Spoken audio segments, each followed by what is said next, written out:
ஆகிய இயேசு கிறிஸ்துவின் நாமத்தில் யாவரையும் கூட அன்பின் வாழ்த்துக்கள். இன்றைக்கு முக்கியமான ஒரு மிஷனரியை நம்ம பார்க்க போகிறோம்.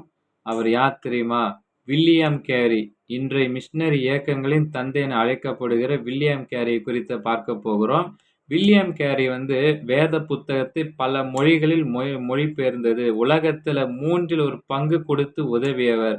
இன்றைய மிஷனரி இயக்கங்களின் தந்தை என்ற நிலையில் அடைந்தவர் வில்லியம் கேரி என்று அவர சிறு வீட்டில் செருப்பு செப்பனிட்டும் வாலிபனாய் கண்டவர்கள் எவரும் எதிர்பார்க்கவே மாட்டாங்க. ஆனா வில்லியம் கேரி சின்ன பையனா இந்த சமயத்தில் தன்னுடைய விடாமுயற்சிக்கு ஒரு எடுத்துக்காட்டாக விளங்கினார். 12 வயசு சிறியவனா இருந்த வில்லியம் கேரி தன்னுடைய பள்ளி படிப்பை நிறுத்திட்டாரு. 14 வயசா இருக்குமோ அவங்களுடைய தந்தை செருப்பு தைக்கிற செம்மான் ஒருவருக்கு உதவியாளராகத்தான் அவன் கேரிய அமர்த்தினார். வார்டு என்னும் வாலிபன் அவரோடு சக பயிற்சியாளனாக செருப்பு கடையில் பயிற்சி பெற்று வந்தானாம். வார்டின் ஆழமான அசைக்க முடியாத கிறிஸ்தவ ஜீவியத்தின் நற்சாட்சி வில்லியம் கேரி தொட்டது. ஆனா வில்லியம் புது செருப்புகளை தைப்பதும் பழைசெல்லாம் பழுது பார்ப்பதுமாக வேலையோடு நில்லாம இங்கிலாந்து தேசத்தில் மோல்டன் என்ற பட்டணத்தில் சிற்றாலயத்தில் போதகராக பணியேற்றார். இயேசு கிறிஸ்துவின் இந்த ராஜ்யத்தை விரிவடை செய்வதுதான் அவருடைய முதன்மையான பணி என்றும், நான் செருப்புகளை செப்பனிட்டும் செருப்புகளை தைப்பதனுடைய செலவின் தேவைகளை பூர்த்தி செய்வது மட்டுமே என்று அவர் அடிக்கடி வில்லியம் கேரி சொல்வாராம். தானே ஒரு பெரிய உலக படத்தை வரைஞ்சு அதை செருப்பு தைக்கிற தன்னுடைய பட்டறையின் சுவற்றில மாட்டி வைத்து அதில் இருக்கிற ஒவ்வொரு தேசத்தின் உள்ள மக்கள் தொகையும் அந்த மக்களை பற்றிய குறிப்புகளை அதே அவர் குறிச்சு வைப்பாராம். ஆனா அதில ஒவ்வொரு நாள் காலையில இந்த தேச படத்துக்கு முன்பாக ஒரு முழங்கால் படிட்டு ஜெபம் பண்ணுவாராம். அதில் இருக்கிற கிறிஸ்தவர் அல்லாத தேசங்களுக்கு நம்முடைய மக்களுக்காக அவர் ஜெபிப்பாராம். இயேசு கிறிஸ்துவை பற்றி அறியாத ஜனங்களுக்கு ஜெபிக்க ஒரு ஜெப குழுவை வில்லியம் கேரி உருவாக்கினார். 1891ஆம் ஆண்டு வில்லியம் கேரி போதகராக அபிஷேகம் செய்யப்பட்டாராம். கேரி மிஷனரியாக செல்வதற்கு வழியாக இப்பொழுது திறந்து விட்டது. ஆண்டவர் கேரி இந்தியாவில் தம்முடைய மனசுல வச்சிருந்தார். மிஷனரியாக கேரி இந்தியாவுக்கு வந்தாரு. 33 வயசு தான் இந்தியாவுக்கே வந்தாரு.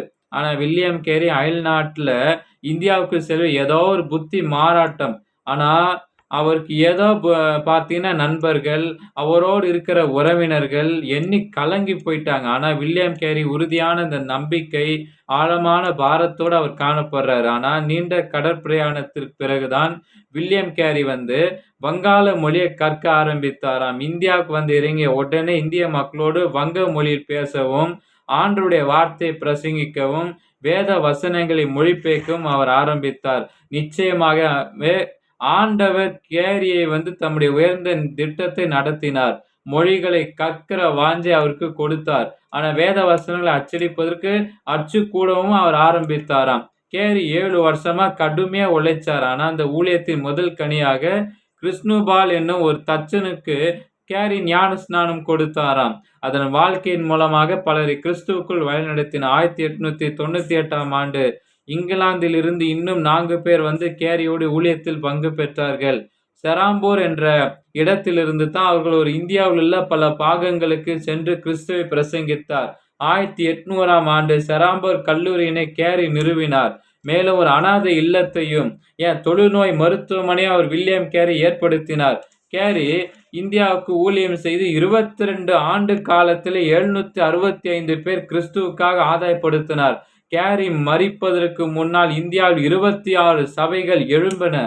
புதிய ஏற்பாட்டு முழுவதும் வங்காள மொழியில் 1800ஆம் ஆண்டு மொழிபெயர்க்கப்பட்டு தன்னுடைய மரணத்துக்கு முன்பாக இவர் புதிய ஏற்பாட்டு 40க்கு மேலான மொழிகளை 20க்கு மேலான மொழிகளை முழு வேதாகமத்தை மொழிபெயர்த்திருந்தார். இப்படிப்பட்ட உலகில் 1/3 பங்கு மக்களுக்கு வேதாகமத்தை மொழிபெயர்த்து கொடுத்திருக்கிறார்.